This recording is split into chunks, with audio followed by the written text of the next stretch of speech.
नमस्कार, मैं रविश कुमार। आप देख रहे हैं देश की बात 6 से 7। कार्यक्रम की शुरुआत एक ऐसी घटना से करना चाहता हूं जो यकीन पैदा करती है कि एक दिन भारत के लोग आपसी रिश्तों में मोहब्बत का जरिया ढूंढ लेंगे। यह कहानी फिरोजाबाद की है। 75 साल के डॉक्टर विनोद गुप्ता की है। डॉक्टर विनोद गुप्ता मरीजों की सेवा करने वाले डॉक्टर थे।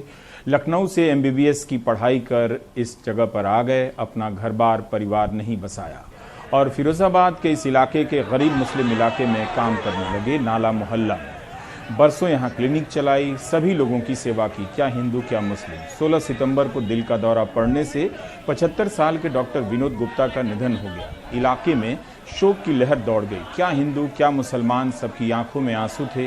मुसलमानों ने डॉक्टर विनोद गुप्ता के पार्थिव शरीर को कंधे पर उठा लिया और राम नाम सत्य का जाप करने लगे। सब कुछ हिंदू रीति रिवाज से अंत्येष्टि की गई। रिश्तेदार भी बुलाए गए। फिरोजाबाद के लोगों ने बताया कि जब उनकी शव यात्रा निकली तो लोग रो रहे थे, सैकड़ों की संख्या में मौजूद थे। वहां के विधायक मनीष असीजा ने कहा कि उनके योगदान की जितनी सराहना की जाए कम है। करबला कमेटी के अध्यक्ष हिकमत खान ने भी श्रद्धांजलि दी। डॉक्टर गुप्ता ने गरीब इलाके को अपना भारत बना लिया और उसकी सेवा करते हुए चल बसे। अफसोस कि लोग डॉक्टर गुप्ता को जीवन रहते नहीं जान पाए, जिन्होंने इंसानियत और मजहबी मोहब्बत की ऐसी सेवा की हो। जो बाग लगा कर गए हैं उसी की हरियाली थी कि मुसलमानों के कंधे पर एक हिंदू शान से जा रहा था। नफरत फैलाने वाले कभी इस मोहब्बत को नहीं समझ पाएंगे। बेरोजगारी की लड़ाई कहां पहुंची है, इसका जवाब किसी के पास नहीं है, मगर बेरोजगार कोशिश तो पूरी कर रहे हैं। कई हफ्तों से उन्होंने अपने मुद्दे को ट्विटर पर बनाए रखा है। आज भी कई लाख ट्वीट किए गए। इन ट्वीट के बारे में कहा जा रहा है कि राजनीतिक रूप से प्रायोजित था। जरूर राजनीतिक दल के लोग शामिल थे, लेकिन वही राजनीतिक दल अपने नेता का बयान इतना ट्रेंड क्यों नहीं करा पाते हैं। लेकिन क्या सिर्फ इसी आधार पर समस्या को खारिज किया जा सकता है? थोड़ी जल्दबाजी होगी। विगत कई दिनों से सोशल मीडिया में तरह तरह के मीम चल रहे हैं कि 17 सितंबर को राष्ट्रीय बेरोजगार दिवस के रूप में मनाएंगे। आज प्रधानमंत्री का जन्मदिन भी है, उन्हें बधाई शुभकामनाएं। सुबह से इस तरह के मीम ट्वीट किए जाने लगे। प्रियंका गांधी ने भी आंदोलन के समर्थन में ट्वीट किया। यूपी के कृषि बेरोजगारों से जूम पर बातचीत की, उनका हाल जाना। झारखंड से भी युवा ट्वीट कर रहे थे कि हाँ, मैं एक बेरोजगार हूं, पढ़ा लिखा, जी-टेट 2016 पास योग्यताधारी, हेमंत सरकार की सरकारी नीतियों से लाचार हूं। जाहिर है यह आंदोलन प्रधानमंत्री के जन्मदिन पर तो हो रहा था, मगर दूसरे दलों की सरकारों के खिलाफ भी इसमें कई नारे दिखाई दिए। 3222 बीपीएड सेकेंड बैच का ऑर्डर है, तब भी नियुक्ति नहीं दी गई। महाराष्ट्र से एक ट्वीट दिखा कि पवित्र पोर्टल शिक्षक भर्तीला विशेष परवानगी टेक्स्ट मैसेज आंदोलन, यानी महाराष्ट्र से भी युवा शामिल थे। गुजरात से एलआरडी पुरुष वर्ग की नियुक्तियों को लेकर युवा ट्वीट कर रहे थे। असम से फॉरेन ट्रिब्यूनल के जो परीक्षा है, 1 साल से नतीजे आने के बाद भी ज्वाइनिंग का इंतजार कर रहे थे। आरआरबी बिलासपुर के सहायक लोको पायलट नियुक्ति की मांग कर रहे थे। विशाखापट्टनम से जो टेक्नीशियन हैं वो लोग अलग रेलवे से अपनी नियुक्ति के बारे में जिक्र चाह रहे थे। बेशक नारे मोदी सरकार के खिलाफ लग रहे थे, मगर ध्यान से देखिए तो कांग्रेस और विपक्ष की सरकारों के सताए युवा भी इस आंदोलन में ट्वीट कर रहे थे। बीएड शुल्क वृद्धि वापस लो का भी नारा दिखा। यूपी से युवाओं में अलग अलग भर्ती परीक्षाओं के अलावा नौजवान संविदा को लेकर छपी खबरों के खिलाफ नारे लगा रहे थे। खबर छपी है कि सरकार ऐसा प्रस्ताव ला रही है कि पहले सरकारी नौकरियों में 5 साल के लिए संविदा यानी कॉन्ट्रैक्ट पर रखा जाएगा, फिर जो लायक होंगे उन्हें परमानेंट नियुक्ति मिलेगी, बाकी छांट दिए जाएंगे। छात्र पूछ रहे हैं कि 5 साल लगाकर तैयारी करो, सेलेक्ट हो जाओ, 5 साल बाद रिजेक्ट हो जाओ, फिर जीवन का क्या। इलाहाबाद जो सरकारी परीक्षा देने वाले युवाओं का गढ़ है, वहां पर नौजवानों में संविदा मुद्दे को लेकर काफी बेचैनी है। लखनऊ, हापुड़, महोबा, सुल्तानपुर और कई जगहों में उत्तर प्रदेश और बिहार के बेगूसराय में भी इस तरह से बेरोजगार आंदोलन को लेकर सक्रियता दिखी। इस आंदोलन में तरह तरह के मुद्दे हैं, कई राज्यों के मुद्दे हैं। पहले डिसलाइक चला प्रधानमंत्री के मन की बात के यूट्यूब वीडियो पर लगाया गया। अब राष्ट्रीय बेरोजगार दिवस उनके जन्मदिन के मौके पर मनाया जा रहा है। क्या रोजगार का मुद्दा केंद्रीय विषय बन पाया? क्या किसी मंत्री ने युवाओं से बात की? आप युवाओं को सुनिए। संविदा एक प्रकार का अभिशाप है हम युवाओं के लिए। ये कोरोना के बाद दूसरी सबसे बड़ी महामारी होगी जो हमें हर तरह से मानसिक प्रताड़ना प्रेरणा देगी। और संविदा से हर दिन महिलाओं के लिए खास करके ये यहाँ पे मानसिक, आर्थिक, शारीरिक शोषण होगा, क्योंकि यहाँ पे जो हमारे उच्च पद पर बैठे अधिकारी होंगे वो हर तरह से हमारा शोषण करने की कोशिश करेंगे। नेताओं के लिए ये संदेश है, सबसे बड़ा संदेश है और बहुत साधारण सी बात है कि अगर एक कर्मचारी सरकारी विभाग में नौकरी नहीं कर सकता है तो हमारे नेता, विधायक, मंत्री ये 60-60, 70-70 साल के ये देश की सेवा कैसे कर सकते हैं। तो इनको भी रिटायर किया जाए और चुनाव लड़ने की आयु कम किया जाए, और या तो फिर हमें 60-50 साल में रिटायरमेंट न दी जाए। हमारे सभी साथी अमरेंद्र सिंह, अनिल सिंह, सभी साथी गिरफ्तार हो चुके हैं और ये आताताई सरकार संविदा के खिलाफ हमको प्रोटेस्ट भी नहीं करने दे रही है। हम शांतिपूर्वक मास्क लगा के अपना प्रोटेस्ट कर रहे हैं। आप लोग देख सकते हैं तमाम साथी हमारे यहाँ पे गिरफ्तार हो चुके हैं और आप लोगों से, मीडिया कर्मियों से हम लोग निवेदन करना चाहते हैं, संविदा का ये जो प्रोटेस्ट बांसन चौराहे पे चल रहा है इसको कमजोर मत होने दीजिए। हमारे देश के स्वघोषित, उनका जन्मदिन है कि नहीं यह पता नहीं, लेकिन उन्होंने घोषणा किया आज उनका जन्मदिन है। स्वघोषित विश्वकर्मा जी को उनके कामों को याद दिलाने के लिए आज हम लोग बेरोजगार दिवस मना रहे हैं। उन्होंने सत्ता में आने से पहले कहा था कि हर एक वर्ष 2 करोड़ रोजगार दिया जाएगा युवाओं को। 2 करोड़ रोजगार का तो छोड़ दीजिए, आज 6 साल हो चुका है, 50 लाख रोजगार जा चुके हैं और 1 लाख रोजगार का भी सृजन नहीं हुआ है। और लगातार जितनी भी प्रॉफिट मेकिंग कंपनियां थी उनको सरकार के द्वारा बेच दिया जा रहा है और लोगों का रोजगार जा रहा है। जो सिपाही अपनी जवानी को सड़कों पर कुर्बान करते हैं, हमारी आपकी रक्षा करते हैं, हमारी बहन बेटियों की रक्षा करते हैं, उनको ये सस्पेंड कर देंगे। आप भला बताइए कि यदि वो 50 साल में रिटायर हो जाएगा, उसका लड़का इंटर पास करके अगर कहीं पढ़ना चाहेगा तो पढ़ नहीं पाएगा, क्योंकि उसके पिताजी रिटायर हो जाएंगे तो उनके पास कोई आय का स्रोत नहीं रहेगा। आपको क्या लगता है कि आप अपनी जिद पे अड़े रहेंगे और हम बेरोजगार आपकी ये जिद को देखते रहेंगे? अरे ये समय ज्यादा दिन तक नहीं रहेगा योगी जी, अब ये समय आपका आ गया है, अब आपको भी वहाँ पहुँचाएंगे जहाँ से आप आए हैं। अब ये बाबा राउर सपना पुराइम, परीक्षा देवे जाइम, कब नौकरी पाइम। सोच ले तो रही बाबा नौकरी मिली तो रवा खातिर गो कमरा बनाई। कैसे दुख दूर होई, कैसे करे जा चुकाइम, कब ए बाबा राउर सपना पुराइम। ई पर धनवा तो मूर्ख बनावता, ई पर धनवा तो मूर्ख बनावता, रोजी रोटी छीन के आँख दिखावता। कहले तो रहे बाबा जब हम आइम, निमन सुंदर सुगर बनाइम। गजबे पलटलस गजबे करीक्षा, नौकरी लागी ना अब कोई परीक्षा। ए बाबा सब कुल फर्जी रहल हो, इहे लइकन के अब मर्जी रहल हो।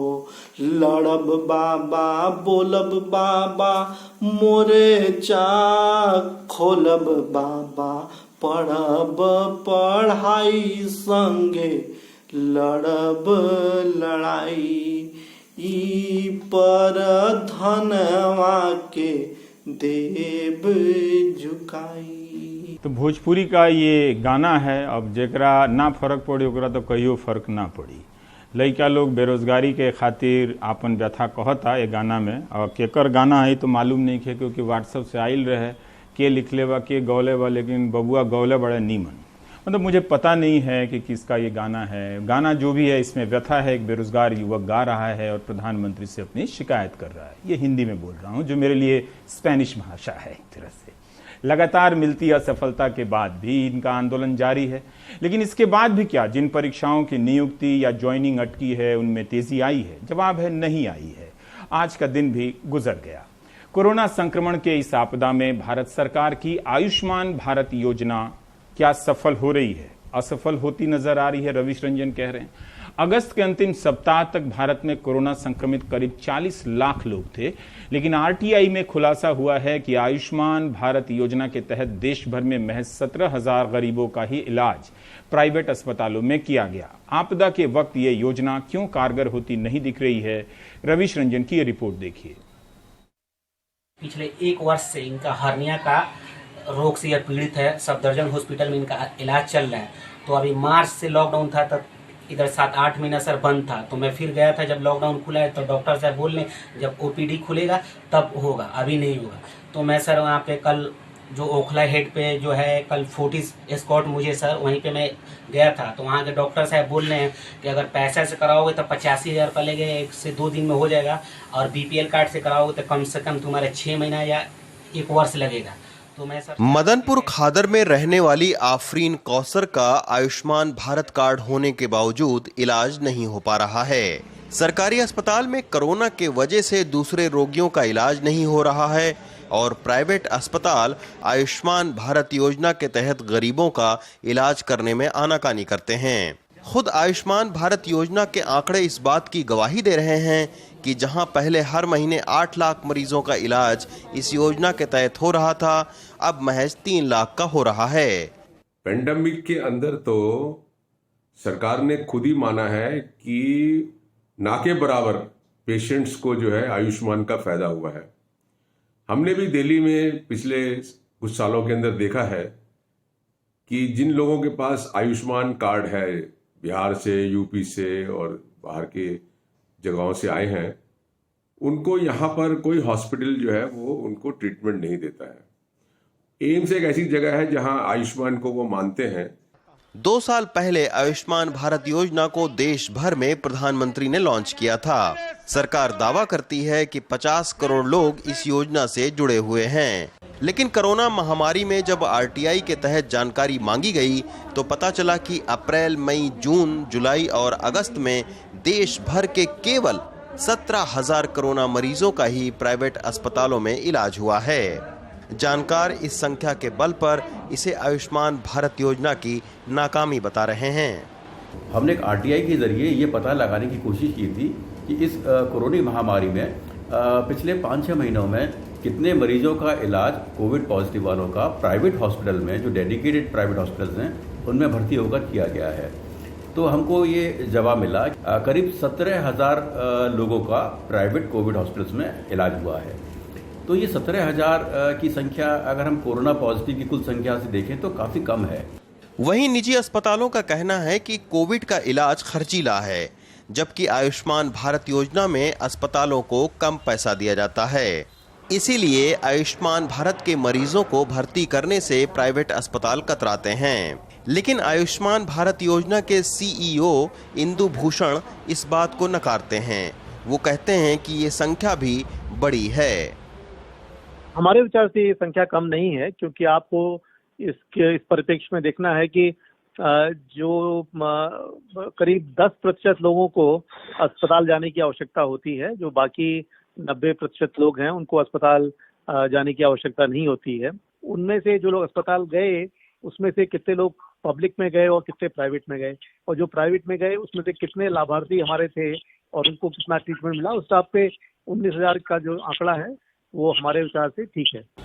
वैसे कोरोना महामारी में गरीब मरीजों को ही इलाज के लिए सबसे ज्यादा मुश्किलों का सामना करना पड़ रहा है। एक तरफ कोरोना मरीजों की बढ़ती तादाद से सरकारी अस्पतालों में बेड और ऑक्सीजन तक की कमी की बात आ रही है, दूसरी तरफ प्राइवेट अस्पताल गरीबों को भर्ती नहीं कर रहे हैं। कोरोना की इस महामारी ने आयुष्मान भारत योजना की क्षमता पर सवाल खड़े कर दिए हैं। गरीबों के इलाज का ये मामला सुप्रीम कोर्ट में भी गया था, लेकिन केंद्र सरकार ने ये कहकर अपने हाथ खड़े कर दिए कि वो सीधे तौर पर प्राइवेट अस्पताल को पैसा कम करने को नहीं बोल सकते हैं। लेकिन इन सब के बीच कोरोना के मामले तेजी के साथ में बढ़ रहे हैं, वैसे वैसे गरीबों की मुश्किलें भी इलाज के दौरान बढ़ रही हैं। दिल्ली से रवीश रंजन शुक्ला, एनडीटीवी इंडिया। और भारत में कोरोना से मरने वालों की संख्या 83,198 हो चुकी है। पिछले 24 घंटे में 1132 लोगों की मौत हुई है। 1 सितंबर से हर दिन 1000 या उससे अधिक लोगों की मौत हो रही है। कोरोना से संक्रमित मरीजों की संख्या 51 लाख पार कर चुकी है। एक्टिव मरीजों की संख्या भी 10 लाख हो चुकी है। 40 लाख मरीज ठीक हो चुके हैं। क्या आप जानते हैं कि कोरोना से कितने डॉक्टर या नर्स या स्वास्थ्य कर्मियों की मौत हुई है? सरकार कहती है कि उसके पास डेटा नहीं है। सरकार ऐसा क्यों कहती है, जबकि उसी ने ऐलान किया था कि जो डॉक्टर कोरोना से लड़ते हुए शहीद होंगे उन्हें 50 लाख का बीमा देंगे। तो इतनी राशि खर्च करने के लिए भी सरकार के पास डेटा नहीं होगा। लेकिन सरकार है, वो कहती है तो कहती है।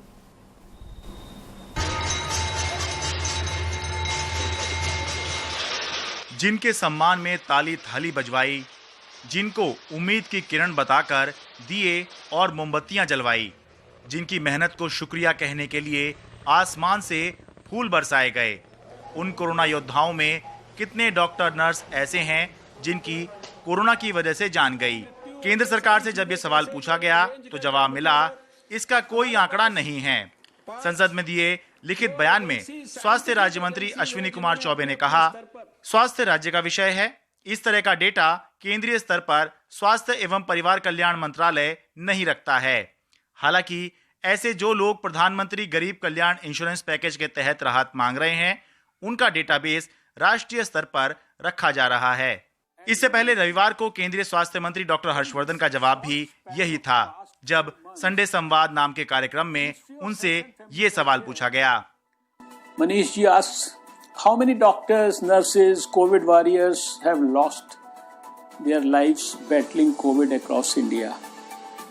Can we have a separate daily update on deaths of such COVID warriors, just like we have daily updates of total number of COVID cases?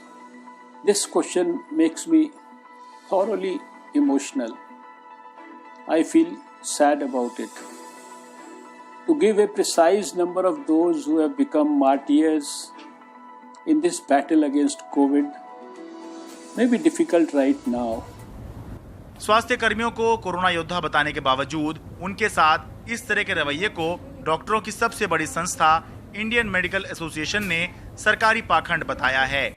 IMA ने कहा, सरकार को कोई नैतिक अधिकार नहीं कि वो महामारी एक्ट और आपदा प्रबंधन एक्ट लागू करे। आईएमए ने कोरोना से जान देने वाले 382 डॉक्टर्स की लिस्ट जारी करके उन्हें शहीद का दर्जा देने और परिवार को मुआवजा देने की मांग की। बड़े दुखी मन से ये चिट्ठी लिखी गई कि विडंबना है, डॉक्टर, एक मेरा साथी, नर्सेज, हेल्थ केयर वर्कर्स सारे देश की सेवा में जुटे हुए हैं और अगर हमारे को स्टेट सब्जेक्ट की तरह बांट दिया जाए, इससे बड़ी विडंबना कोई मेडिकल सिस्टम की हो नहीं सकती। मैं यही तो विडंबना कह रहा हूं कि जब एक डॉक्टर, मैं कितने परिवार गिना सकता हूं जिनके परिवार वाले भी डॉक्टर के साथ संक्रमित हुए हैं। आप उसमें भेदभाव कैसे कर सकते हैं? पहले मजदूरों और अब स्वास्थ्य कर्मियों की मौत के आंकड़े से बेखबर सरकार के रवैये को लेकर सवाल उठ रहे हैं। ये बहुत ही अजीब स्थिति है। जिन स्वास्थ्य कर्मियों ने देश सेवा करते हुए कोरोना से संक्रमित होकर अपनी जान तक दे दी, सरकार उन कोरोना योद्धाओं के केवल आंकड़े भी देश को नहीं बता रही है। Sharad Sharma, NDTV India. हमारे दर्शक लगता है कि देश की बात देखते समय कॉपी पेंसिल लेकर बैठते हैं कि कहाँ कहाँ जोड़ना है, कहाँ कहाँ घटाना है। तो गुजरात के हमारे एक मित्र ने बताया, दर्शक मित्र ने, कि आप जो बता रहे हैं कि प्रधानमंत्री के जन्मदिन पर राष्ट्रीय बेरोजगार दिवस मनाया जा रहा है, तो इसकी शुरुआत गुजरात से हुई थी। 2 अगस्त को वहाँ के मुख्यमंत्री रूपाणी जी का जन्मदिन था और नौजवानों ने वहां पर बेरोजगार दिवस, अनएम्प्लॉयमेंट दिवस उनके जन्मदिन के मौके को बदल दिया था इस तरह से। तो अच्छी बात है, क्योंकि गुजरात से ही सब कुछ राष्ट्रीय होता है, तो बेरोजगार दिवस भी राष्ट्रीय हो गया। खैर, रेलवे ने लोकसभा में बताया है कि जितने लोग रिटायर होते हैं उसके अनुपात में कम लोग भर्ती किए जाते हैं। ये खबर आपको हेडलाइन के रूप में कहां कहां दिखी होगी याद कीजिएगा, लेकिन ये वीडियो रिपोर्ट देखिए।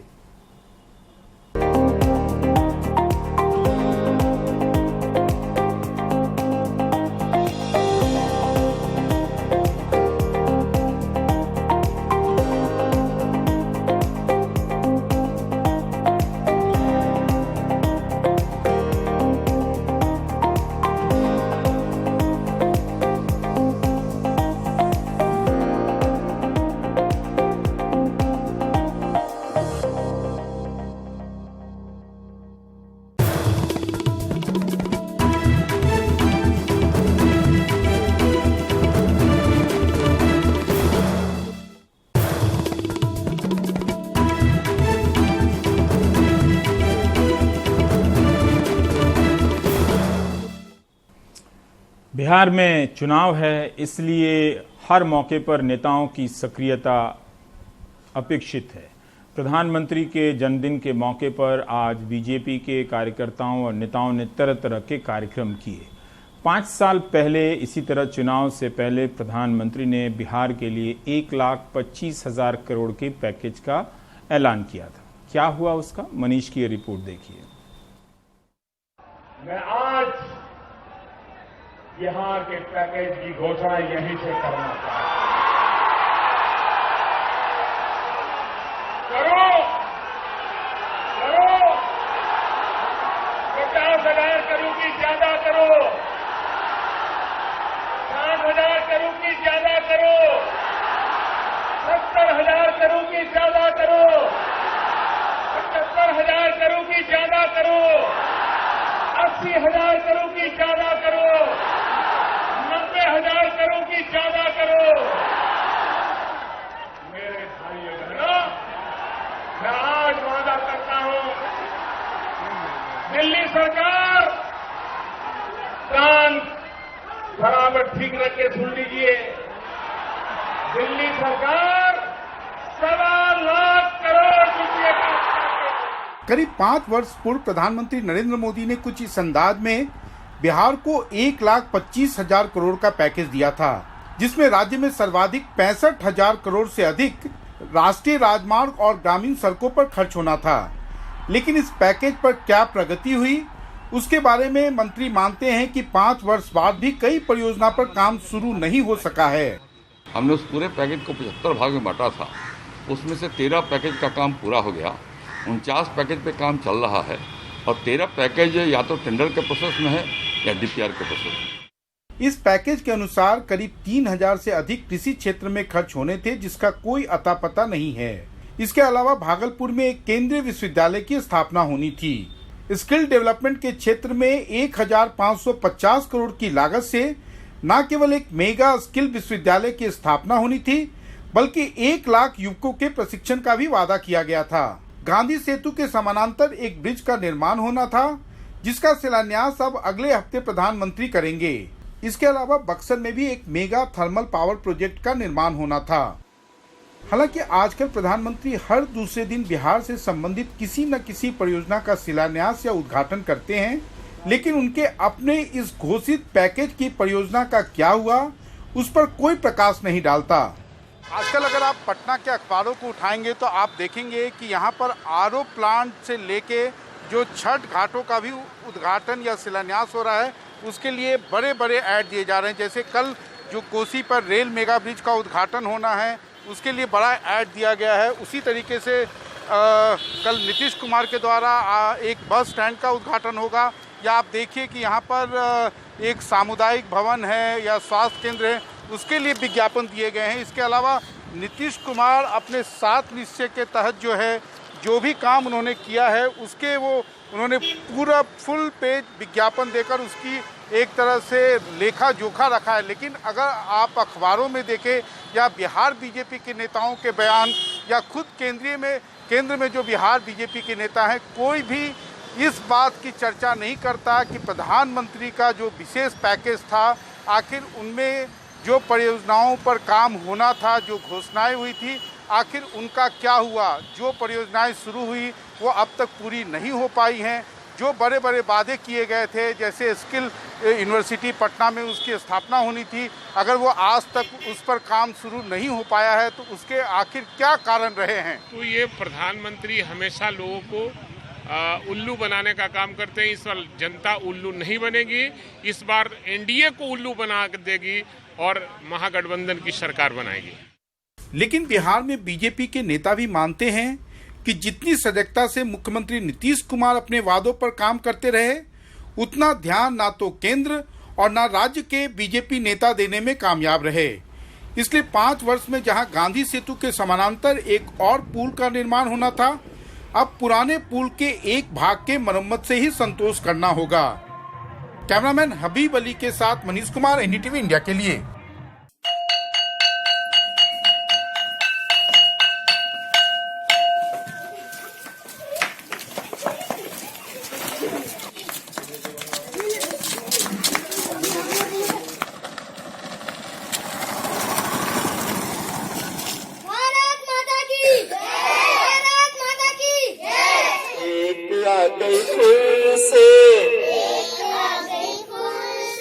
अब बताओ कितनी चिड़िया? Very good. आप गिनिए बेटा। 1 2 3 4। फटाफट फटाफट कुछ भी लिख सकते हैं आप। अपनी छतरी जो ये मोटरसाइकिल में बांधे हैं, उसमें एक पेटी भी बांधे हैं, एक लाइब्रेरी भी है, इनके पास माइक है, चुंगा है। इसके माध्यम से एक आकर्षक एक साला प्रस्तुत करते हैं बच्चों के लिए, और बहुत ही आकर्षक और रोचक ढंग से मोहल्ले मोहल्ले में जाकर गांव के बच्चों को इकट्ठा करके कोरोना के बारे में जागरूक करते हैं, उनकी पढ़ाई के बारे में जागरूक करते हैं, और एक ऐसा माहौल बनाए हैं इस कठिन घड़ी में जब लोग डरे हुए हैं, उनके मन से भय निकाल के, और महीनों से जो शिक्षा से वंचित बच्चे हैं, उन ग्रामीण जनजाति बच्चों को जो ये शिक्षा दे रहे हैं, ये बहुत ही हर्ष का विषय है, हमारे लिए गौरव का विषय है। ऑनलाइन क्लास जब स्टार्ट हुआ सर, तो हमारे बहुत कम बच्चे जुड़ पा रहे थे, लगभग 15 से 17 बच्चे। फिर हमने शाम को मोहल्ला क्लास स्टार्ट किया मई के फर्स्ट वीक में, तो उसमें 30-40 बच्चे जुड़े। अभी भी लग रहा था 84 बच्चों में बहुत कम बच्चे जुड़ पा रहे हैं। तो इसको मैंने 100% बच्चों की उपस्थिति हो, इसके लिए एक तरीका मैंने सोचा कि क्यों ना, अगर बच्चे स्कूल नहीं जा पा रहे हैं तो मैं खुद स्कूल को बच्चों तक ले जाऊं।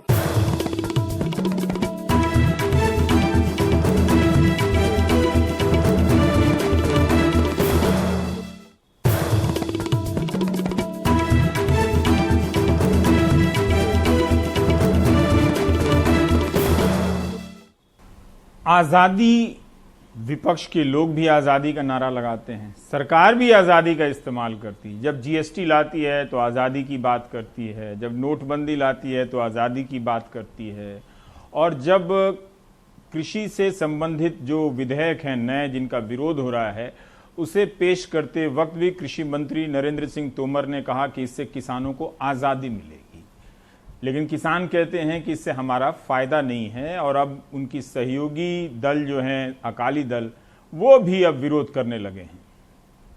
सारे देश में कुछ ही दिन पहले तो अकाली दल की नेता हरसिमरत कौर ने खेती से जुड़े तीनों अध्यादेशों की तारीफ की थी, लेकिन अब उन्होंने यू टर्न ले लिया है। पहली गल ऑर्डिनेंस लियाने नहीं चाहिए सी। उनके पति और पार्टी के अध्यक्ष सुखबीर बादल अध्यादेशों का विरोध कर रहे हैं। हमने जो ऑर्डिनेंस किसानों के लिए पास किया है, उसके विरोध में काफी लोग हैं, लेकिन हम किसानों के साथ हैं। कोई कसर नहीं छड़ी लोगों को भ्रम को लेके विच पाउण वास्ते।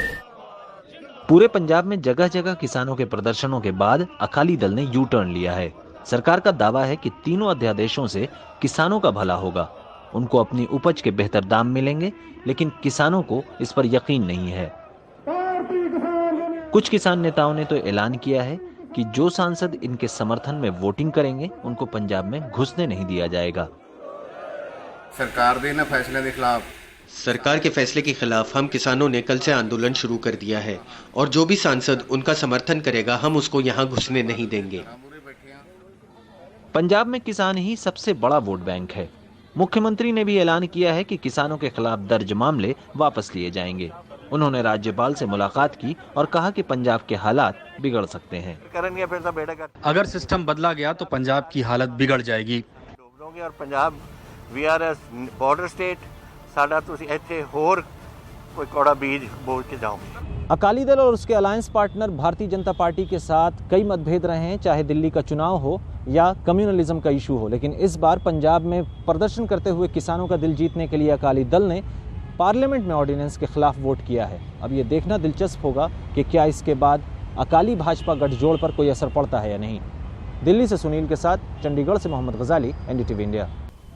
और अभी मनीष कुमार ने खबर दी है कि लोक जनशक्ति पार्टी के सांसद नवादा से चंदन सिंह ने कहा है कि वो चाहते हैं कि लोक जनशक्ति पार्टी 143 सीटों पर चुनाव लड़े।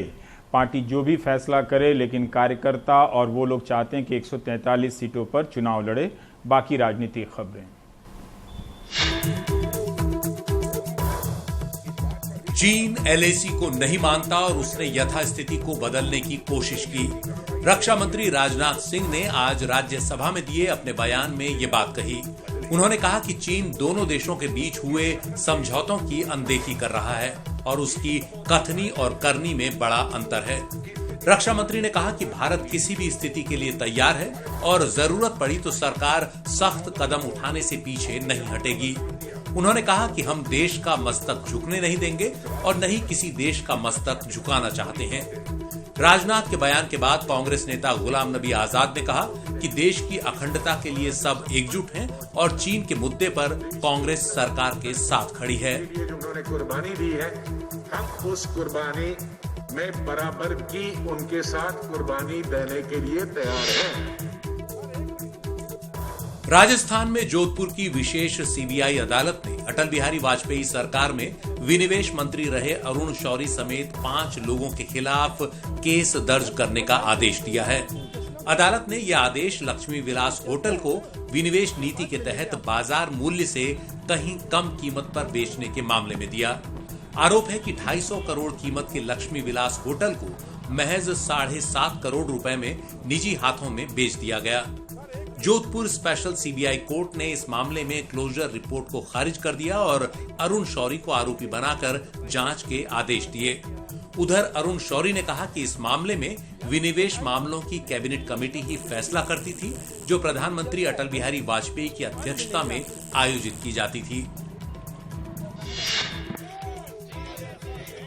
राज्यों को GST में उनका बकाया न दिए जाने के खिलाफ विपक्षी दलों के सांसदों ने आज संसद भवन के बाहर महात्मा गांधी की प्रतिमा के सामने प्रदर्शन किया। हाथों में पोस्टर लिए सांसदों ने केंद्र सरकार से मांग की कि वो राज्यों को GST में उनका हिस्सा दे और राज्यों पर उधार लेने का दबाव न बनाए। प्रदर्शन में TRS, TMC, DMK, RJD, आप, NCP, समाजवादी पार्टी और शिवसेना के सांसद शामिल रहे। उधर कांग्रेस के सांसदों ने कृषि क्षेत्र से जुड़े विधेयकों के खिलाफ प्रदर्शन किया। कांग्रेस ने कहा कि किसानों से जुड़े 3 अध्यादेशों की जगह लाए जा रहे बिल किसानों के हितों के खिलाफ हैं। पंजाब से कांग्रेस के सांसदों ने इन बिलों की कॉपियां भी जलाईं और अकाली दल नेतृत्व पर आरोप लगाया कि किसान विरोधी बिलों के बावजूद वो NDA का हिस्सा बनी हुई है।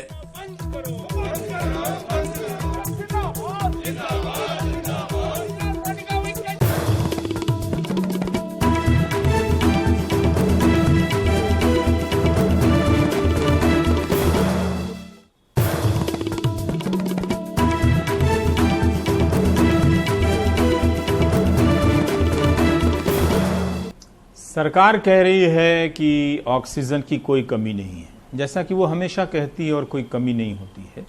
लेकिन मुंबई से ये बार बार रिपोर्ट आ रही है कि ऑक्सीजन सिलेंडर की कमी हो रही है और इसकी वजह से कई लोगों की जानें भी जा सकती हैं, क्योंकि सांस की तकलीफ कोरोना के मरीजों को सबसे ज्यादा होती है। महाराष्ट्र के नासिक में 60 वर्ष से ऊपर के कोविड मरीज की मौत ऑक्सीजन न मिल पाने से हुई। ये आरोप उनके बेटे ने लगाया है। एक्झॅक्ट सकाळी 7:45 वाजता वडिलांनी नाश्ता मागितला। सुबह 7:45 बजे पिताजी ने नाश्ता मांगा तो मैंने बिस्कुट और किशमिश दी, पानी भी पिलाया। थोड़ी देर बाद देखा तो ऑक्सीजन मास्क में हवा नहीं आ रही थी। चेक किया तो ऑक्सीजन बंद था। ऑक्सीजन नहीं मिलने से उनकी मौत हो गई। माझ्या वडिलांना आज मृत्यू पत्करावा लागला। महाराष्ट्र के ग्रामीण इलाकों में ही नहीं, मुंबई शहर में भी ऑक्सीजन की कमी और दाम में बढ़ोतरी की शिकायत है। मेरी मॉम के लिए ज़रूरत पड़ी थी ऑक्सीजन की, हमको मिला 250 में पर बॉटल, और देन रिफिल का भी 250 था, और कल रात को ही सिर्फ 350 कर दिया था। ऑक्सीजन की कमी के कारण अपने को खो चुके ये मुंबई के शहनवाज शेख हैं।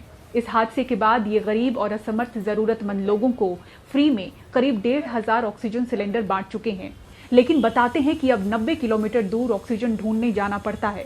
ऑक्सीजन की कमी हो गई है हमारे स्टेट में।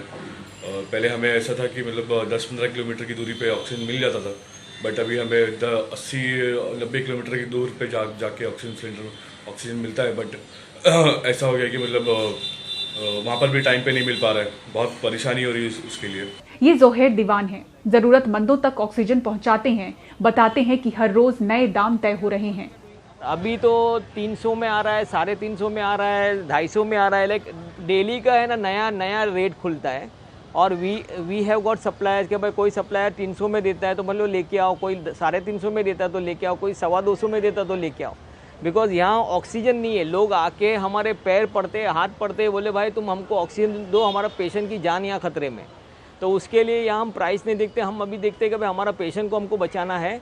इनफैक्ट नए पेशेंट लोग को तो हम ऑक्सीजन देना भी बंद कर दिए, क्योंकि हमारे पास इतना सप्लाई नहीं है कि हमारे एग्जिस्टिंग जो भी पेशेंट है उनको ही उनकी नीड्स हम प्रोवाइड कर सकते हैं। महाराष्ट्र में करीब 5 बड़े मैन्युफैक्चरर्स बताए जाते हैं जो ऑक्सीजन बनाते हैं। वहीं 80 रिफिलर्स के जरिए पूरे राज्य में ऑक्सीजन पहुंचता है। एक ऑक्सीजन डीलर ने एनडीटीवी को बताया कि करीब 13 रुपए क्यूबिक मीटर में मिलने वाला ऑक्सीजन 40 से 45 रुपए में मिल रहा है। पहले इनिशियली रेट्स आते थे 13 रुपीज़ पर क्यूबिक मीटर, तो हम लोग किफ़ायती दौर में हम लोग सप्लाई करते थे, लेकिन आज टैकल करना मुश्किल हो गया है और रेट आसमान छू रहे हैं। आज का रेट ये है तो कल का रेट ये है, तो कोई परफेक्टली रेट्स हम लोग को कोई बता नहीं रहा है। हम 45 पे भी आज के ज़माने में ले रहे हैं, लेकिन कल क्या हो किसी को नहीं पता है, तो इसलिए सरवाइव करना बहुत मुश्किल हो पा रहा है। एसोसिएशन ऑफ मेडिकल कंसल्टेंट के प्रेसिडेंट इस बिल के जरिए दिखा रहे हैं कि अस्पतालों में इस्तेमाल होने वाला 6,250 रुपए में मिलने वाला ऑक्सीजन ड्यूरा सिलेंडर 9,000 में मिल रहा है। कई हॉस्पिटलों को अपने जो नए मरीज को एक्सेप्ट करने से रोकना पड़ा है। जिनको ऑक्सीजन की जरूरत है, जो इमरजेंसी में आए, उनको भी एडमिट नहीं कर पाए हैं। और कई बार ऐसा हुआ है कि अपने खुद के मरीज के लिए भी ऑक्सीजन पूर्ति नहीं हुई है और उन्हें जबरन को दूसरे हॉस्पिटल में शिफ्ट करने की जरूरत पड़ी है व्यवस्था करके। ऑक्सीजन की चार्जेस हाल ही में उनकी बढ़ोतरी भी हुई है।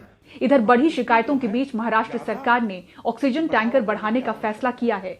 ऑक्सीजन है, ऑक्सीजन की जरूरत है और एक नई जो है समस्या जो उभर कर सामने आई वो है टैंकर्स नहीं है। अब वो टैंकर्स के लिए उसकी उपलब्धि करने के लिए कुछ लोग जो है मुंबई में बैठे हैं। वैसे ऑक्सीजन सप्लायर्स, डीलर्स, अस्पताल, डॉक्टर्स से लेके ग्राहकों का कहना है कि ऑक्सीजन की कीमत पर जल्द कैप लगना जरूरी है।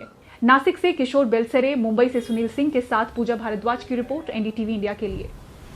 इस रिपोर्ट को देखते हुए अब कई महीने हो गए 82,000 से ज्यादा लोगों की मौत हुई है और इस देश में बात ही नहीं हो रही है कि क्या मेडिकल नेग्लिजेंस से किसी की मौत हुई होगी, जैसे कि किसी को ऑक्सीजन सिलेंडर नहीं मिला। क्या आपको देश की बात की इन कहानियों को देखते हुए अपना देश कुछ समझ में आता है? आप देखते रहिए देश की बात 6 से 7। नमस्कार।